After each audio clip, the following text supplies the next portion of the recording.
It's gonna be a good one. It's gonna be a good one.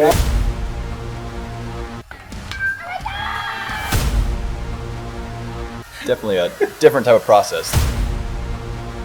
Cut down or freeze up. Being a coach's son. Jackson, of course, they keep retooling. One stone face, a hit by pitch. Oh my goodness.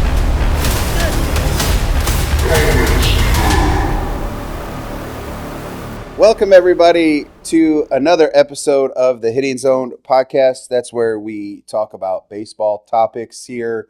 Not always about hitting, but there are topics that we do crush. And today I got Diego Solares. I said that correctly, right?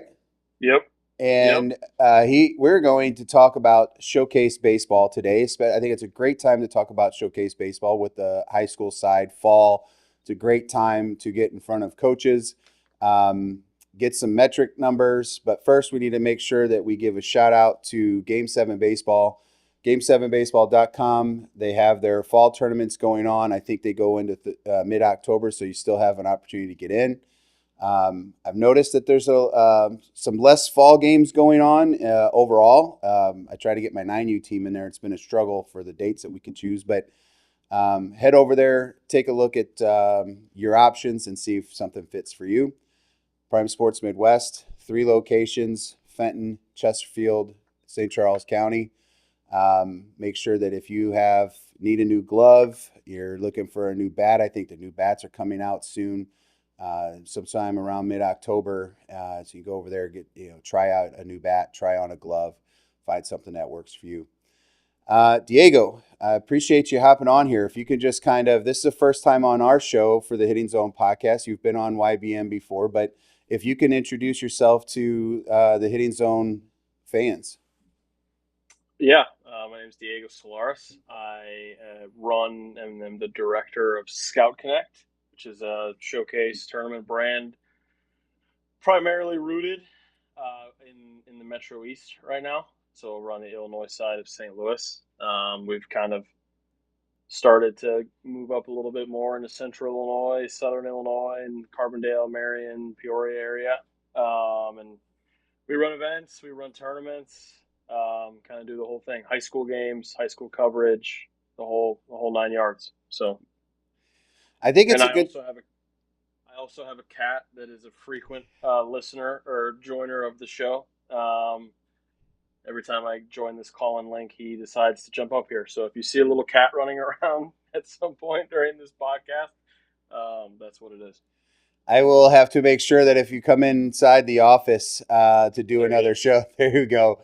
I take an extra allergy pill medicine because I'm allergic to cats pretty bad, actually. And pit bulls.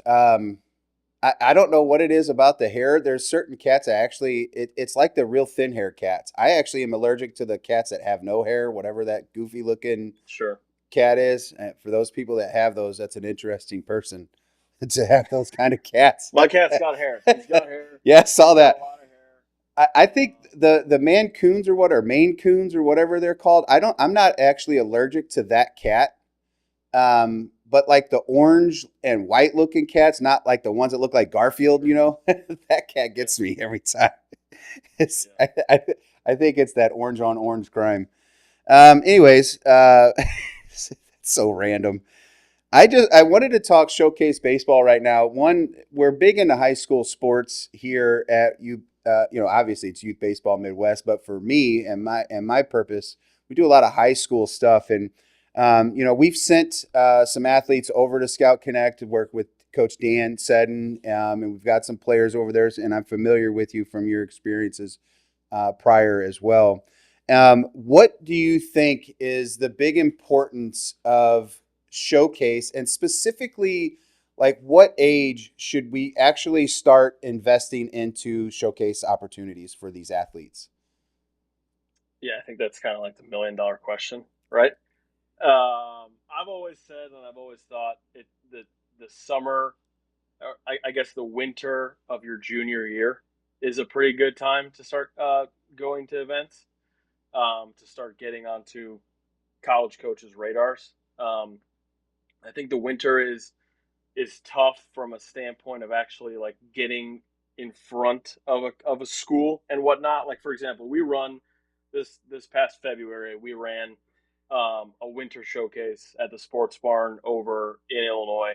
We had 130 players, anywhere from freshmen to incoming seniors, right? And like I think going to events in the winter is important because while you may not actually get in front of a school because they're playing, right? A lot of them are in season, they're traveling. If it's a junior college, they've already probably played 15, 20 games. If it's a D2, D3, D1, if it's a D1, they can't get out at that time because of the NCAA, but like they're playing anyway. Um, you're still going to get metrics and data and social media coverage and stuff that does pop up on people's radars. College coaches are very active on Twitter, and even if they're playing, even if they're in season, they're still constantly checking the social media channels and reaching out like, hey, who do we need to see? Who do we have to have on our list, on our recruiting board? Who do we have to get to camp so we can actually see them? So I think the winter of your junior year for like your average to above average high school player is a great way to start because then you're going to take that momentum and ride it into your high school season, obviously. But then when that summer rolls around, like that's when it all starts. Like the summer of your junior year into the fall, which would then be the fall of your senior year, I would say for 98% of high school players is the most important time. Obviously, like you're going to have your higher level guys that the sophomore year is going to be very important for them, right? With that August 1st date, like the summer of their sophomore year, they're going to get really looked at. If you're a middle to upper level Division One player, you know, like your top 99%, like your top end players in whatever state. But I think junior year is really when you should start. And honestly, like it probably starts in the fall of your junior year, but the winter of your junior year and moving forward is to me the most important time. Yeah, kind of getting those experiences, I think, in the fall. One, I think it gives you time to adjust your winter programming to help prepare for your high school season and go dominate there.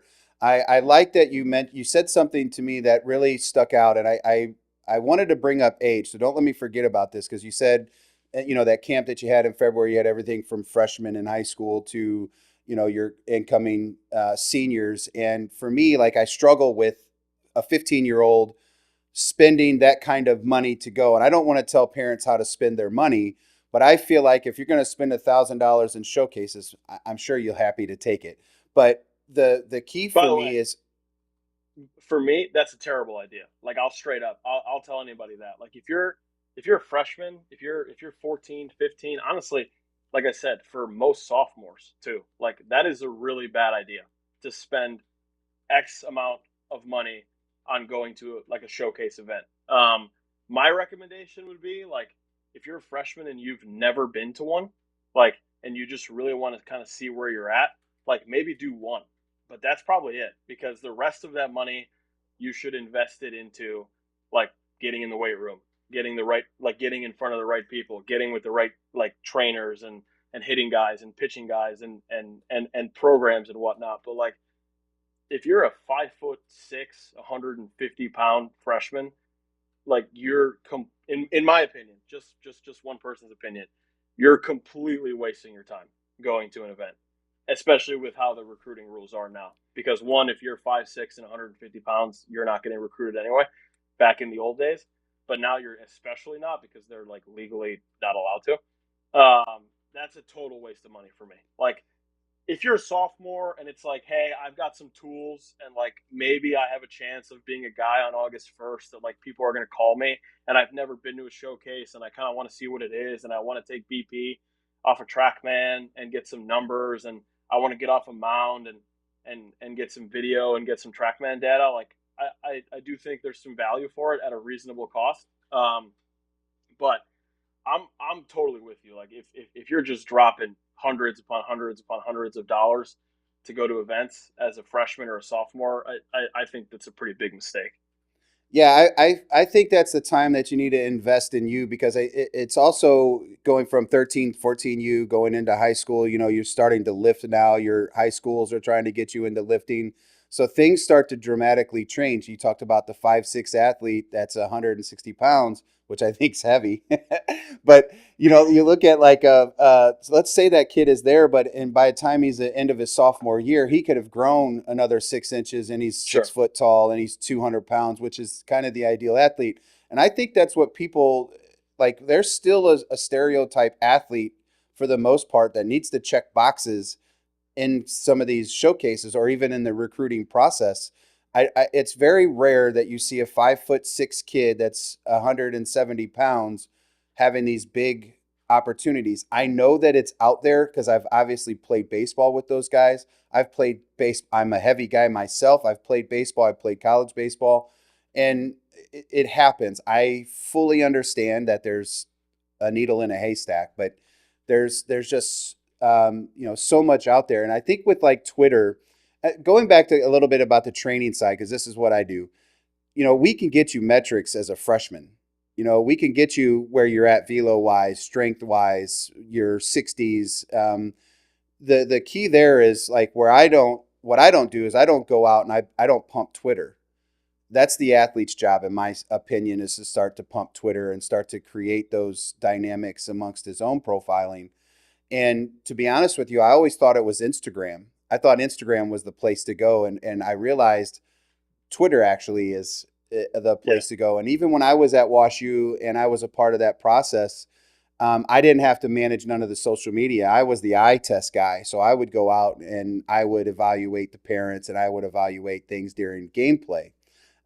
We didn't do so much of going to showcases or that, you know, that was the head coach's job. She took care of all that stuff. But I think that was a brave thing to say as a business owner to go out there and say this is where you need to invest, and I think that is actually for me as a fan of what you do, I'm like that holds a lot because you're giving you're telling folks the truth, but it takes away from you.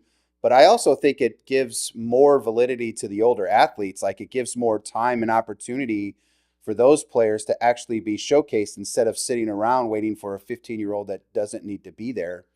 Um, Average, you talked about. I'm all over the place right now. Sorry, but you talked about an average athlete, average to above. What is the start of average? Are we talking about a guy like that's like 85 or a guy that's like 78 to 82? Is that the start of your average? Um, and the reason I ask this question is because I've been getting a lot of like young kids that are 75 to 79 miles an hour asking me about showcase opportunities. And to be fair, I'm trying to steer them away from that and saying, what is the actual dream outcome? I start to ask them these questions. Well, of course, it's to play college baseball. And they hit me with, I want to go to Alabama or I want to go here or some big SEC school. And I'm like, have you looked at the roster? And if you've looked at the roster and they say yes, I said, what is the size of these athletes? And you're just not that. And I'm not saying you're not a good player, but maybe we need to have realistic expectations. So where does average start for you? Like in the term of Yeah. the velo numbers, stuff like that. Yeah, I think like all that stuff, like my average to your average, to Brian's average, to somebody else's average is probably like what our perspective on it is a little different, right? I think if you're talking metrics, like I don't know, like a low 80s fastball today is probably pretty average for like a sophomore, junior, senior in high school. Like a 7.2, 7.3, 7.4, 60, a guy that's max exit velo is 90 miles an hour. Like those all probably fall in a bucket of being average, in my opinion, like when you're talking about an upperclassman in high school. But then I would go around, like I would turn around and tell you, like, I've spent the entire fall watching junior college players, and like that doesn't play at that level anymore. Like you got guys this past weekend that are hitting balls in game 113 miles an hour on a TrackMan, and obviously that's an outlier. But like I would tell you, the average junior college player hits a ball 96 miles an hour and runs a 6.9 60 and is 85, 88 on the mound. And that to me that ranges from all levels, right? It ranges from Johnny Logan to Jeffco to St. Charles to like St. Charles, perfect example because it's a local junior college. Like every single guy they rolled out this weekend was at least 85, 88. And like not all those guys are going to throw 40 innings for them this spring, right? And they're all physical and they can all run, and they're all men, even though the fact that a lot of them are 18, 19, 20 years old. So that's like, to me, like, well, that's what what I described earlier is kind of what the average high school athlete is, right? Like kind of like the median, if we took everybody and averaged it out. The other side of it is like what you're going up against when you get to college is totally different. Totally different than what it was. I mean, I graduated college 4 years ago and I was 82, 84, and we had a whole pitching staff of guys that were 83, 85, 84, 87, right? And like that now is like the last guy at an average to below average junior college. It's a totally different game. And honestly, this is a different topic, but that's been a huge takeaway for me this whole fall is like, I don't know that a whole lot of the high school athletes that come to our events or train at X facility or play for X travel team, like have any idea what they're going up against when they get to college. Like it's totally different. It's a totally different game. Yeah, I think we do. Coming from that coach's organizational side, like trying to direct players to certain spots, I think that we try to be very nice to people, and so we don't try to give them that truth, or they don't, or they're part of a team that actually doesn't know because they haven't experienced this. I graduated high school in the late '90s and then played early 2000s in college. So '88 was getting drafted in the top 5, 6 rounds. If you had 88 with, potential, meant there was room for growth, size, things like that over the next couple of years. And, the average athlete then was like 78 to 80, and you were still kind of one of those guys. And obviously in the GACs in this space, you're correct. The guy that's on the back end of that roster might throw 80. You got guys in almost every school that can throw mid to uppers as juniors and seniors. And one of my favorite players that we're getting ready to see is Carter Martin. I just love this dude's slider. He has a plus in my opinion. I can't wait to watch him for the next 2 years. That's another shout out to Carter. I think he's an exceptional pitcher, and I think it's because of his slider. I'm not kidding you. I flinched sitting behind home plate. He threw a slider, and go watch these guys. As a high schooler, yeah, and I think like it doesn't get better. Like just keep throwing a pitch. Don't change it. This is like I think pitch. Things like depth and release points. All that stuff is going to come into play so that the fastball looks like the slider. Release point stuff and pitch shape and all that stuff will come into play here soon. But I try to encourage athletes with honesty. And so if I got a kid that says, I want to go here, I'm like, dude, go sit and watch a game, which they don't do enough of, right? They don't go to a high school game. No. You're 15 years old, not going to watch your varsity roster. Drives me crazy. I almost cussed there. Drives me bonkers. And then like they don't even watch the major leagues. They won't watch college baseball, but you're going to tell me you want to go somewhere. I'm like, you throw 83 miles an hour, which is pretty good for a junior in high school. I think that has, and you have growth, right? But you don't watch the game, so you don't know what you're competing against when you want to go to a Division II school or like this program's high on my list. I'm like, you don't fit the mold of none of those kids. UMSL's got guys that throw in the mid 90s. Yeah. That's a Division II school. Maryville had a guy who was 95 plus. Like their shortstop a couple years ago was the starting shortstop at Illinois last year. Like Quincy has had a guy leave their pitching staff and go pitch in the ACC, SEC, Big 12 each of the last like 3 seasons. I'm pretty sure. Like it's different. Like it really is. It's a different game now, and I would tell you that most high school players have no idea that it's different. Do you think that's guys like my fault like not, and I'm not saying me specific, but like just in general, like organizations not being honest with people? I think it's an educational thing, and it's probably yes, like to a degree of honesty. Like, but I also think if what you said about like going out and watching it, and seeing like where you fit in makes a whole lot of sense. I would agree that it's probably an honesty thing. Like you probably want to make sure that a player is going to the right level and where they fit in. And I don't know that everybody in this baseball community does a great job with that sometimes for one reason or the other. Like I kind of don't want to go into that, but um, like I can't. I don't mind. I'm part of that. I'm part of that problem slash solution, and that's why it's nice to have you on this show is to kind of talk about just that in general. Is how difficult it actually really is, and as parents, I think we need to be honest with what our kids are. And I there was a conversation. My daughter graduated 2013, 2014 from Timberland, and we went up to Mizzou. She was a good softball player. We went up to Mizzou on an invite with another person to just catch them. She was a pitcher trying like doing their showcase things. She just came to catch, and she ended up getting invited to a camp. It was a 4-day camp, stayed overnight. It was like 400 and something bucks, 500 something bucks for like 3 days. And the parents were invited on the last day. He had made a comment that absolutely stuck with me was they said, I want to show of hands that you're the best player on your high school team. Half the room went up, right? And he flat out said, if your hand is not up, you're not going to play at Mizzou. Then he asked, are you the best player in your conference? Half the hands went, down. He's like, you're not going to play at Mizzou.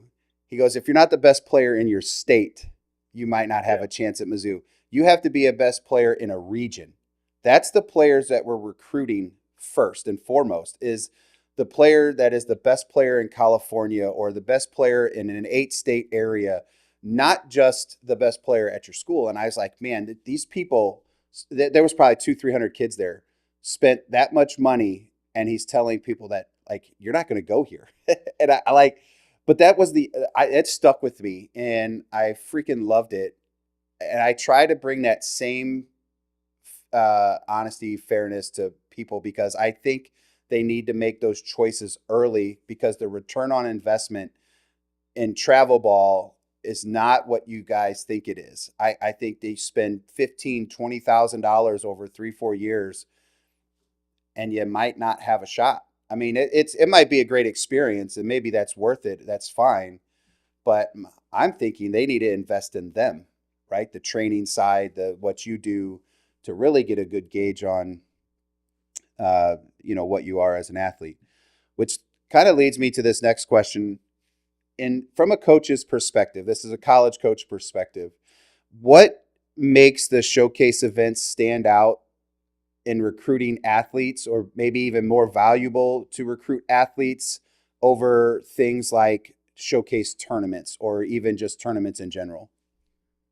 to me, the gameplay, like the watching somebody actually play a baseball game, is always going to be more important than going to a showcase, right? Like a showcase is just a place for me to be able to gather. Like if I'm a college coach, for a college coach to be able to gather intangibles, workout data, metrics, what kind of athlete are you?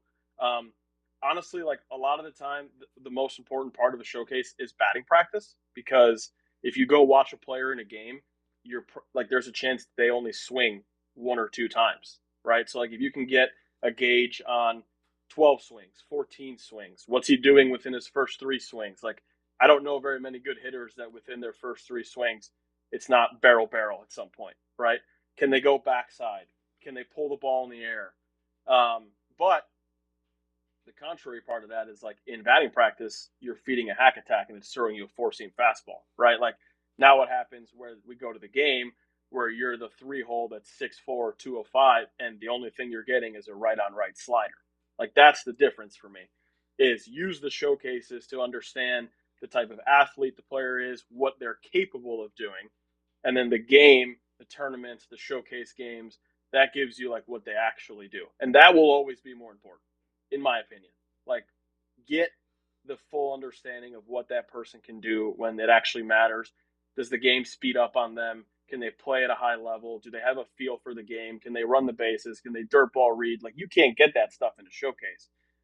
There always has to be some element of a game attached to it, in my opinion, for it to be right from a recruiting standpoint to get that full picture.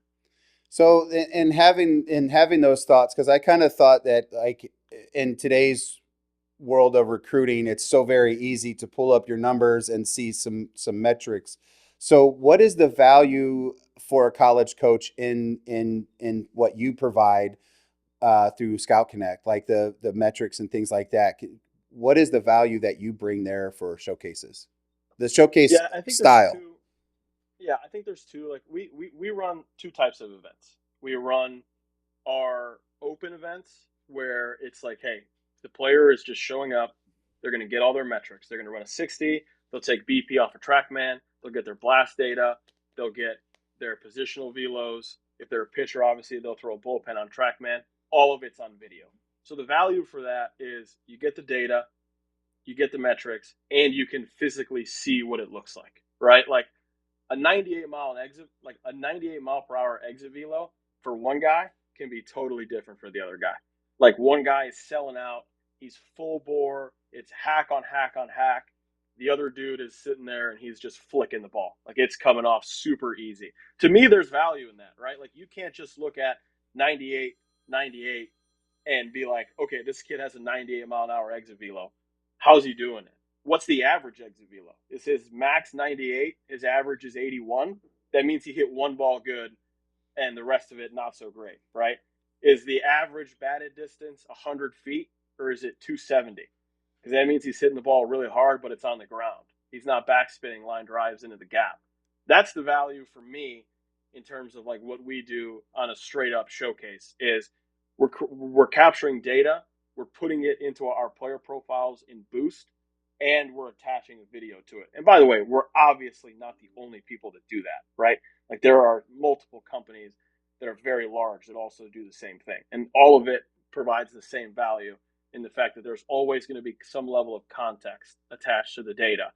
Then the events that I love that we do, and by the way, we've only ran two of them because this thing's pretty small. And we have another one tomorrow, weather permitting. But is where it's a showcase and then right away they play a game. Like, to me, you're right there. We bring the schools in. So like, you're guaranteed to get in front of colleges. I think tomorrow we've got 20 coming, and it's all levels from Division 1 to Division 3 to Division 1 JUCO to Division 3 JUCO. They get to work out in front of the schools on the field. It's 2 rounds of BP. We go through a full workout. We'll do IO before the game starts, so it's kind of like real live setting. And then immediately we're going into a game, right? And like, I think the way it's mapped out, in the summer we did a showcase in 2 games, so like every player was guaranteed 7 or 8 at-bats. Tomorrow everyone's guaranteed 3 to 4, and the pitchers sort of live hitters. It's a showcase game. It's a real game. And that way, like, in the same day, you get to see a guy, what his tools are, what he can do, and then right away see it in game. Now, are you going to get a full picture of a player on 3 at-bats? Probably not. But you're at least going to be able to be like, okay, I got to make sure I see that guy at some point, whether it's in a fall tournament, whether we're going to invite him to our camp in January or February, whether we're going to make sure we go to Francis Howell and see him during the spring season, whatever it is, like, the ability to get a workout in and immediately see that guy in a game, to me, holds a ton of value. Yeah, I like that thought process there. When my daughter was going through the recruiting process, there was some events like that. It would be like a Thursday would be your showcase day, and then you'd play a Friday game, Saturday game, and Sunday off or whatever the case was. And I always thought that was valuable because you can go 0 for 3 in the game setting, and your coach can see how you managed your 0 for 3, what kind of at bats you have, your IQ. You can't get that in showcase settings. Yeah, you can barrel a bunch of baseballs. It's great, but where does the IQ come into play? Because sure, that happens in the games, and even in building your approach into hitting. One of the things I heard on Michigan's head coach was they've been really on social media a lot. I don't know if it's because I started following them and how the No, algorithm works. he's always been that way. Always Dude, been that so way. he said They're something very about open about it. yeah, he said something about recruiting an athlete that throws 85 with potential and a guy that throws 92 max effort. And you had said that in comparing exit velos, a guy that's all in on your hack that's 98, or the guy that flicks the wrist at 98. The guy that is all in is a guy that to me is harder to recruit than the guy that's flicking his wrist at 98 because 100%. because of the growth potential, and that's what you're recruiting, because most of these freshmen aren't walking into Michigan playing. They're No. probably getting redshirted or whatever. I don't know how the new rules exactly work with the reduced roster numbers and things. I don't know how much risk they take now there versus going to JUCO. But when I thought about that, and I was like, all we do is tell these kids to rip in training, right? Like, just throw the thing as hard as you can. And I'm like, that may be not the best solution for these people, these young athletes, training wise. Maybe we should just make sure that you're just smooth, and whatever happens, and we're not doing all these 30,000. I'm exaggerating. We still do pull downs, and we still do turn and burns and the stuff that, like, creating energy, stuff like that. But for me, I kind of changed that, and I was like, let's throw 85. That's easy, not 85 that feels like you're going to throw your elbow off, that very next throw. And I've realized those kids are easier for us to start getting recruited. I don't know if I bought into like some of the, like, we have to have all this velo training and all the weighted ball stuff or whatever. I don't know if I bought into the trend or not, because I still think there's value into using weighted balls and things like footballs, whatever. But it's changed for me when he made that comment. I'm not sure about you, but for me, it kind of changed. And it leads me to think about, like, what kind of skills do these players need to possess in showcases? Like, we talked about average athletes earlier. Like, what are some of the skill sets and numbers that players could start looking at and going, I have that potential to be a college athlete? Yeah, so I'll start with the position guys. I think the biggest thing that stands out for me, first of all, with anything, right, whether it's a position guy or it's a pitcher, I should say, is play to the player that you are. Okay, like, if you're a 5'10" guy, don't try and play like a 6'4" guy. If you're a 6'4" guy, don't try and play like a 5'10" guy. Right, like, you have to understand where you fall into it. I think the standout tools when you look at the collegiate level for a position guy is, can you run and can you hit for power? Like, I think those are the two that immediately stand out to me. I've never had a college coach tell me something bad about a guy that runs a 6'7". I've never had a college coach tell me something bad about a guy that can flick a baseball on a line, backspin it to the backside for a homer, right? So, like, if you can run and you can produce exit velocities at a high level, like, you're probably at a very good base starting level, right? Sub-7 runner, 95 plus exit velo. Now, again, none of that matters without any context behind it, right? If you're a dude that's completely selling out, grip and rip, turn the barrel, and like huge barrel dump, and all you do is hit pop flies, then you're probably not doing a whole lot just because you can hit a ball 95 miles an hour, right? If you can run a 6'8", but you have no feel for actually how to, like, to actually get out of the box or to turn or around the bases or to open your hip and backdrop and go, like, your speed doesn't play a whole lot, right? But, like, can you run? Can you hit? And defensively, like, me as an evaluator, college guys, they're always looking for players up the middle. Like, I don't know very many college coaches that recruit first baseman. Actually, I know a lot that try not to, because what they try to do is they try and get a third baseman or a corner outfielder that's athletic and probably hits left-handed, and they just play him at third, right? Nobody is really dying to recruit a second baseman. They're dying to recruit a shortstop that can pick it, that they move over to second base because they have a 21-year-old that's better than him, right? Like nobody is jumping for joy to recruit the right fielder that can't run. They're going to put a center fielder and just put him in right. So the game's always played up the middle. And those for like position guys for me are the most important things. Can you run? Can you hit the ball for power at a conceivable level? And where do you play defensively? It has to be up the middle. And then for the arms, like this is kind of where like you go into the training and like everybody has their own philosophies, right? For me, velocity is important. Like you have to like watch a college game, and unless it's a lefty that can really pitch and he's super funky, like velo matters. All the best guys on all the really good college teams are probably in the low 90s right now. But to kind of what you said, I think it matters how you produce velocity, right? Like if you're a super high effort grunting, when you throw the ball, your head is like turning towards first base. If you're a righty, your ear is like pulling you straight down to the ground and everything is super max effort.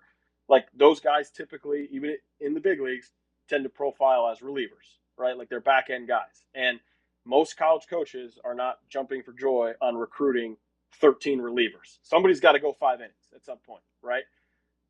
So how easy do you produce your velocity? How effortless is it?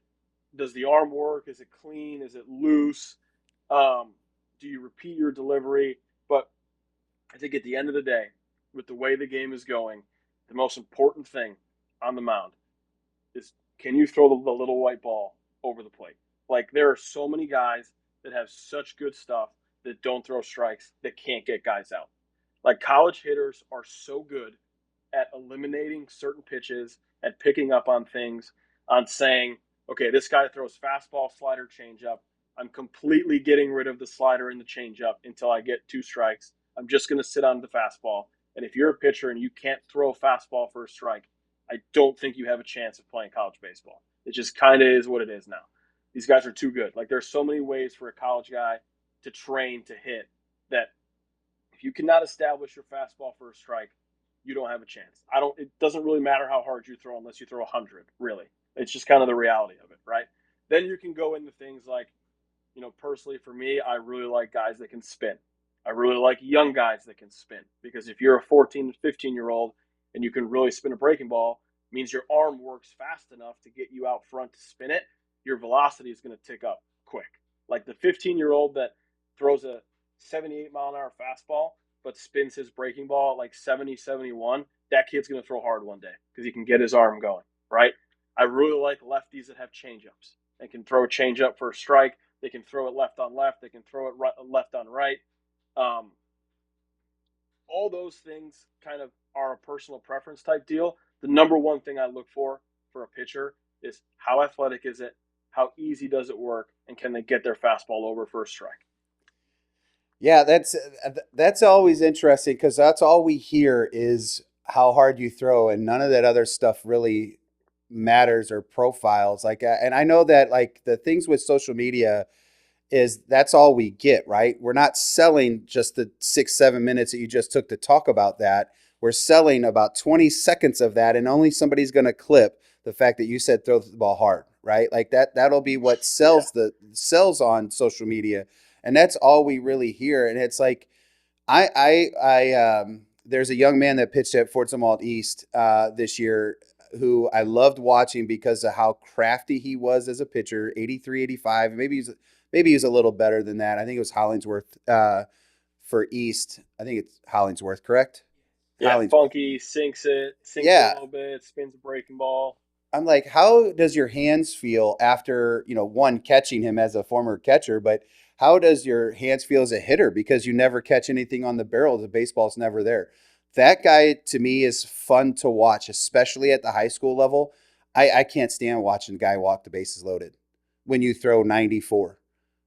It's college guys don't either. Like it's not an efficient way of winning a baseball game, right? Like no matter what you can say about the world we live in and how good hitters are, the guy that's 88, 91 that throws 3 pitches and can change speeds is way better than the guy that's 93, 96 and walks everybody. It just is what it is. Like, that guy's going to, even though his stuff isn't as good, potentially, right? Like, if we're looking at straight up stuff, this guy's stuff may not be as good. But if you're talking about getting me 5 innings and giving up 3 runs, as opposed to going an inning and 2/3 and walking 5, like, we're taking this guy all day. It's not even close.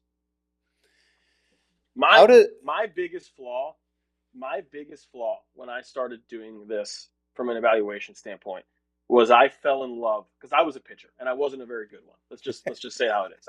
I'm 5'10". I couldn't spin a breaking ball. I was low 80s. Like, I didn't throw a whole lot of strikes. I wasn't very good. My biggest flaw was falling in love with the guy that had velo and had stuff, right? Because, and by the way, this still happens to coaches all the time, because every coach looks at that guy and says, I can fix him, right? And some guys do get fixed.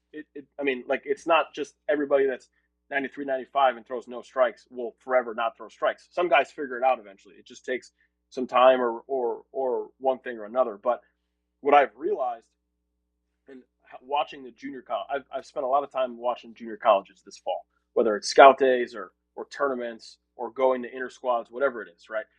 My biggest takeaway is the guys that are most effective are the guys that still have velo. It's not a guy that's 82, 84, but a guy that's 87, 89, or 88, 91, or a lefty at 86, 88, but they fill up the strike zone with a fastball and can establish a breaking ball off of it. The guys that don't do a very good job are the 91, 94 guy that's got no clue where it's going.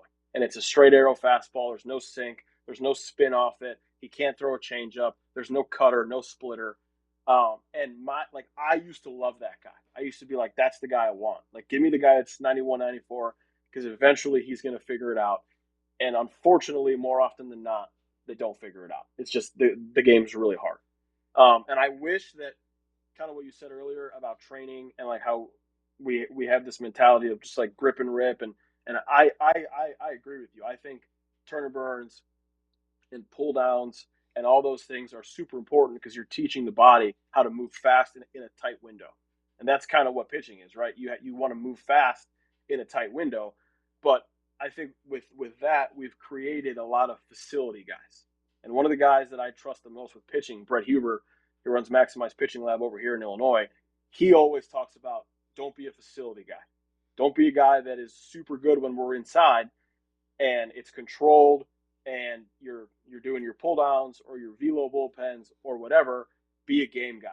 Be a guy that when we're on the mound and there's 40 guys behind home plate watching you, or you're playing in the GAC and 25 guys in the dugout and 30 high schoolers in the stands or chirping you, saying whatever, like, you can turn it on and go. And those guys are way more successful than the other guy. Huber's a guy. If anybody over there on that side of the river needs somebody, I had a chance to play with and against him as an adult, and it's yeah, I like his IQ and what he brings to the table. And talking kind of just about athletes and this showcase setting, how does an athlete, and this is kind of like the college camp vibe versus, maybe it's not versus, but with the showcase setting. How does an athlete pick the right one or right showcase event that helps them with the visibility, the recruitment side, the metric testing stuff? How does one go about finding that right fit? Because you've said it before. You said there's a lot of companies out here that do this. What should we look for as a parent to help our kids make decisions in chasing their dreams? Yeah, I think that going to college camps is important. I really do. I think a lot of people will tell you it's just a money grab. And I actually kind of disagree with that. Like, I think that's the best way to guarantee yourself getting in front of a program. Like, you are 100% guaranteed to get in front of everybody on the coaching staff at that school, right? Where I think the negatives come, I think the winter is a timing thing. I think a lot of colleges are running their camps in December and January, which is tough. Like, 99.9% of pitchers are not built up by then. By the way, they shouldn't be, especially here in the Midwest, because they're not playing a game until the middle of March. And really, they're probably not fully built up until the middle of April. So I think that's just a bad investment from a health standpoint, and position guys too. So like I struggle with the winter stuff. I think the summer's important. I think the fall is important. Like getting like if you are somebody that wants to go to a school, going to their camp, I think matters, especially if it's a camp where they're going to play a game. I think some of these schools do a really good job with their camp. Um, some of them keep it to where they'll run some camps where they invite players, and it's 40 or so players, and they do a workout, and then right away they play a game. Like that matters a lot in my opinion, because you're going to be able to get your data, get your metrics, but you're also going to play an actual baseball game in front of a school. I think the biggest issue and the biggest problem and stigma that we have created with college camps is that there are players that go to camps that have no business going to those camps because they're not good enough to play. I'll use the in-state SEC school. They're not good enough to play in Mizzou, right? Like realistically, in the state of Missouri, in a given grad year, like you're talking about actually playing and getting on the field, it's probably like 3 or 4 guys in the whole state of Missouri that can play at Mizzou, right? And more than 3 or 4 guys are going to Mizzou's camp, right? Because they want to play at Mizzou. And I think it's an educational thing, and sitting down with somebody that's a resource or your travel coach, and that person or high school coach or whoever it is, being honest with little Johnny and being like, hey man, you're just wasting your time and money. Like you shouldn't be going to Mizzou's camp. You should be going to Jeffco's camp or St. Charles's camp or Umsel's camp or Maryville's camp, because that's where you fit in. And as long as you're doing that, I think it's totally worth it. Because if you are that level of player, you're guaranteeing yourself an opportunity to get in front of the school. Now, they may not think that you're good enough to play there, and that's totally out of your control, but at least you're fitting in the right bucket of players. And I would say the same thing about people that come to our events. Like tomorrow, we've got some Division I schools coming. I'm looking at the roster for our event tomorrow. There's a couple guys that I think could play at the Division I schools that are going to be there. Is everybody on our roster that's coming to our showcase tomorrow of 35 players a Division I guy? No. And that's just how it is, right? But there are guys on our roster that fit nicely to a McKendree University, a Division II school, to a Greenville University, a Division III school. And like, to me, that player, if they have a strong showing at tomorrow's event, it's worth it for them because they're getting in front of the schools that is the level that they fit in. I like that you used, you said 3 or 4 guys, and then you gave us the total number that you're going to have about 35, which we know that there's somewhere around a 7% number in the NCAA that go play Division I baseball. And that matches kind of where you're at, that 7 to 10%. Obviously, we can't have a half a person, but, to have 3 or 4 guys there that could play D1, and you have some D1 schools, like that it's more validity to some of the things that we say about it's very difficult to play Division I baseball. It's probably even more difficult to play D1 with some of the rule changes, the roster changes, because that all trickles down to like Division II, Division III, and so forth. And it's never been harder. It's never been harder. I tell the high school players that come to our events this all the time, at any level, whether it's Division III, Division I, NAI, whatever it has never been harder for a high school player to get on a college baseball field than it is now. Like even your upper level, high as can go, Nolan Sissom type, like best player in St. Louis for the 26 class level, like it will be really hard for him to get on the field at Mizzou because he's going against 21, 22, 23-year-olds. And like you said, that ripple effect goes all the way down to every level. Like the roster spots that were eliminated, those guys go down to a junior college. Then the freshman at a junior college that, hey, maybe he's pretty good and was going to be a guy for us as a sophomore. Well, he's not playing, so now he's leaving and going to this junior college. And it's all like a trickle-down effect. Like, it has never, ever been harder for a high school player to play college baseball, which makes it so much more important, like we've talked about, for the high school player to go to the right place where they're going to actually maybe have a chance to play. Because if they don't play, good chance they're going to be gone, right, if it actually is that level of school. Or On the other side, if they do play, and maybe it's like they are a Division II talent that goes to a Division III school and they play right away, like now you have the opportunity to get in the portal and go somewhere else and be a guy. You know what I mean? Like it's just it's really it sucks, just to be blunt. It sucks for the high school athlete, but it is the truth. And just to add to your comment there about camps and getting in front of the school camps, one of the things that I always try to tell my athletes, which I think is important, don't just go to school camps, like you said. Like, don't go to Mizzou because your parent went to Mizzou. You need to go to Mizzou because you think you belong at Mizzou.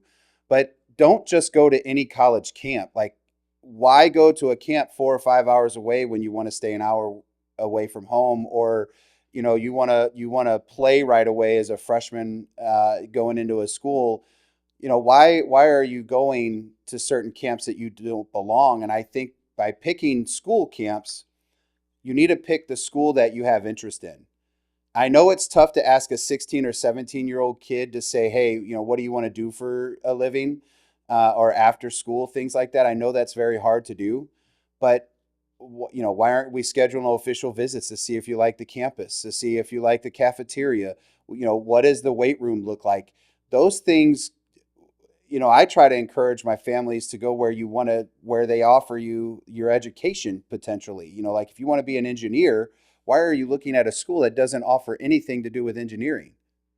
You know what I mean? It Just doesn't for the make any waste time. sense. Yeah, then all you're Yeah, doing is because it's yeah, a name of something, right? Like, yeah. just try to make investments like you would if you were, doing it for yourself, or if whatever you believe in financially. But I can't tell parents how to spend their money. I can only make suggestions that I think would help them, and that makes the most sense for me. Because one, if I'm recruiting or if I'm sending players to Mizzou and they are not good, Mizzou will never look at me and go, I trust you on sending me players in the future. I got to have guys that belong at those schools. So not only does it on the parent player side, it's also on my job. It's probably also on your job to make sure that we put these parents in the best solution, our best opportunity for those athletes. And so to end the show, I kind of, we always, leave some advice, I guess, for athletes and parents. But what is kind of the biggest misconception about showcase baseball that you can address today to our fans? The biggest misconception about showcase baseball is that if you go to a showcase, you are going to get recruited off that showcase. Like somebody's going to offer you a scholarship or want you to be on their program because of that event. I'm not saying that doesn't happen, okay? Because for the top tier, upper level players, it might, right? But a lot of the times, showcases, I honestly wish they were called identifiers and not showcases, because that's what they are, right? Like it's an opportunity for a college coach to identify a guy and be like, okay, I like his tools, I like the swing, he plays the game the right way, he's got clean actions at shortstop. Let me find out who he plays for in the summer, who he plays for in high school, who he's playing with in the fall. I got to go see him, right? Like that to me is just for your standard showcase. I think it's a little different for like the showcase style events where like you're working out and playing a game, because like there's an opportunity there for if you're a left-handed hitting shortstop and you run a 6-7 and you're flicking balls in BP to all gaps, you can really pick it. Now you go into a game, you get 8 at bats. 4 of those at bats are against a guy that's 86, 88, and you go 4 for 8 with 2 doubles, 6 barrels, 1 walk, and 4 stolen bases. It's probably enough for a coach to be like, yeah, I want that guy, right? Like it's a little different for something like that. But I think the biggest misconception is like, I'm paying X amount of money, I have to get a scholarship offer from coming to an event. It's very, very unrealistic. More so, what you're paying for is you're paying for your data, you're paying for your video, you're paying for an opportunity to potentially, if you are a good player, to get highlighted on social media, to have some resources, to be able to take your video and post it on your social media platforms, and your data and post it on your social media platforms, and be like, this is who I am, here's some video, here's what I have, and go from there. right? And use that as an identifier, not as I'm getting an offer to whatever. I really like the term that you used there, an identifier, and I think we need to make a short of that. So Drew, make sure you mark that down if you already have it, because I think that is a like when I think about the misconceptions of coaching club ball, like the opportunity to play, like just because you paid that you should play, and I don't believe in Yeah, that it's the stuff. worst thing ever. Yeah, It's the worst thing. It's the worst mentality you can have. and I also it's Titan Sports Academy or something I saw online, and he made a comment. He said, you know, high school players and batting average is such a another one of those misconception things, because you could play in a really bad conference or a bad schedule and hit really well, and you could be in one of our top conferences here, or in Kansas City, or in the metro area over there in Illinois, and face guys like at Edwardsville that you might go 0 for 10 against, and it might change your batting average maybe 100 points, 80 points, whatever it might be, because you face them 2 or 3 times in a year.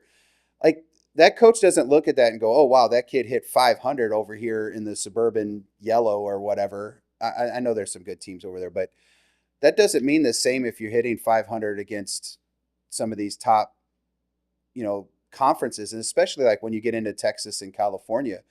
And I think stuff like that's getting overrated anyways. People still look at the things like ERAs and wins in baseball Yeah, I for don't think it pitchers, matters. and like Don't that think it stuff's, matters. yeah, it's gone, because pitchers get taken out in the fifth inning now, and you could give up 2 or 3 runs and you have a 5 ERA.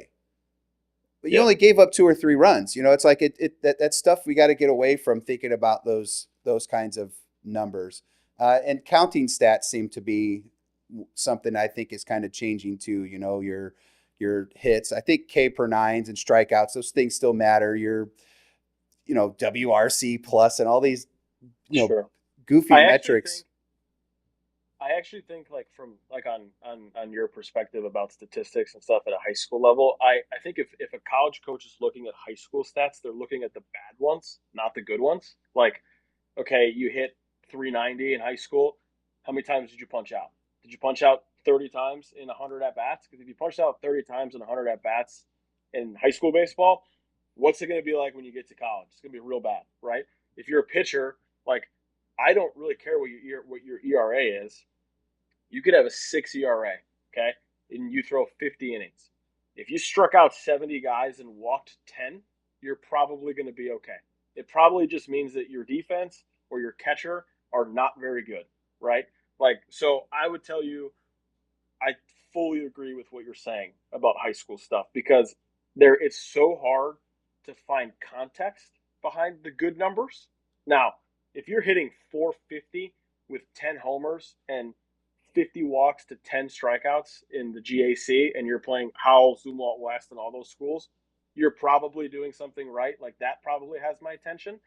But the other guy that is hitting 480 but only has a bunch of singles and doesn't do a whole lot, doesn't walk, and punches out at a decent clip, that's kind of scary from a recruiting standpoint. Yeah, because like I always I think this is probably a whole nother conversation that we can get into. But like I ask a kid, I always get challenged from parents, and even sometimes the athletes as you get older. They're like, "Coach, I was 8 for 11 last weekend with 3 walks and 2 Ks, whatever. That's not bad numbers. That 3 walks, 2 Ks. I go, yeah. All of those hits were bloops over the second baseman's head. There's no reason for me to move you in the top 5 spots. You're not strong enough to hit Yep. in that. You're not barreling enough baseballs. The guy that may have struck out 5 times but barreled 10 baseballs and happened to get 6 of those in outs, that's the guy that I'm probably keeping in that same spot. And that's also the guy, as a former college coach, that I'm actually looking at. I'm not recruiting the soft contact, and the guy that struggles handling velo. I always tell my youngsters that when I'm talking like 9, 10, 11 years old, they make contact with the ball and the bat goes backwards towards the catcher. I'm like, buddy, you're not going to hit in the top 6 spots in my lineup. I'm sorry. Until you can actually get through the ball, this is where you belong. And I think we should be okay with those things, because that doesn't mean that player will end up being that kind of caliber of player at the end of the day or at the end of their careers. And you think about like guys like Scooble and Paul Skeens, they were on ESPN during an All-Star game or whatever it was. They had three combined Division I offers. And that's your Cy Young winners this year. And Paul Skeens has got a sub-2 ERA or whatever he was at. It's ridiculous. Like, we have so much. We don't have time, but you have time to grow. Because you have to continue to work every day, and maturity matters. But I need to get you back on a show, Diego, because this was fun. And maybe we won't talk so much showcase baseball, but we'll just talk about skill sets and kind of the direction that we maybe need to push our athletes in the future. So I'm going to get you back on. So after this one, I'm going to text you, and I got to get you back on, because this was a gem. But anyways, Diego, how can we find information for you for Scout Connect, and then how to follow you is for our fans? Yeah, it's Twitter and Instagram, Scout Connect BB, and the website scout-connect.org is kind of where all of our stuff lies. Yeah, that's basically it. Man, I appreciate it. Thank you. And make sure for all of our fans out there that you go follow him. I don't know what it is on Twitter. I guess it's still a follow on Twitter, X, whatever, do all that kind of stuff there. I need you to really go, since you're already on YouTube, I need you to go up into one of them corners somewhere. Drew, am I pointing in the right direction? Down to the subscribe button, hit the dinger so that you can get this information. And then you get a follow-up call with Diego, because I'm excited about kind of where this led with the thought process of what we need to direct these young people and families to. So I'm going to make notes of that, and we are going to set that call up. Diego, I appreciate you. Any advice for our pitchers out there? Gotta throw strikes, man. Gotta throw strikes. Somebody who didn't throw strikes and has like a career 7 ERA at a Division III school. Throw strikes. As hitters, you got to hit the strikes. Diego, thank you, man. Have a good day.